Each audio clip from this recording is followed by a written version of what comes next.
Sebenarnya kegunaan ads ini apa sih? Jadi ada beberapa hal yang kita perlu ketahui. Yang pertama, tujuan pertama biasanya brand itu ingin buat branding. Nah, menurut gue ini nggak terlalu efektif, tapi kalau misalkan kalian punya budget buat advertising, itu nggak masalah. Karena tujuannya di sini buat awareness, dan kalau misalkan emang tujuannya buat awareness, kita cuma istilahnya mencari data untuk mendapatkan validasi akan brand kita. Nah, kalau misalkan tujuannya itu penjualan, conversion, gue lebih setuju. Kenapa? Karena lebih efisien dengan budget yang alokasinya itu khusus buat ads karena pasti lebih mahal dibanding kita melakukan organic post biasanya. Nah, tergantung industri lain, tapi kalau misalkan kita mau coba secara organic konten ya, itu lebih efisien menurut gua untuk branding karena kita lebih low cost misalnya.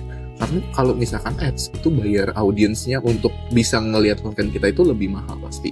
Nah, jadi ads itu ada juga yang tujuannya misalkan kita objektif itu leads atau sales yang bertujuan buat mendapatkan prospek. Nah, kegunaan ads yang paling utama itu sebenarnya ketika orang melihat konten kita, itu orang kita bisa retargeting lagi. Istilahnya kita bisa kasih video kedua atau video lainnya yang spesifik bakal nge-target audiens yang emang udah pernah nonton konten kita atau udah ngebuka website kita atau udah ngebuka IG kita. Jadi inilah yang bikin ads itu powerful. Jadi kontennya itu harus spesifik setiap kita melakukan suatu tujuan. Itu menurut gua, tapi menurut kalian gimana?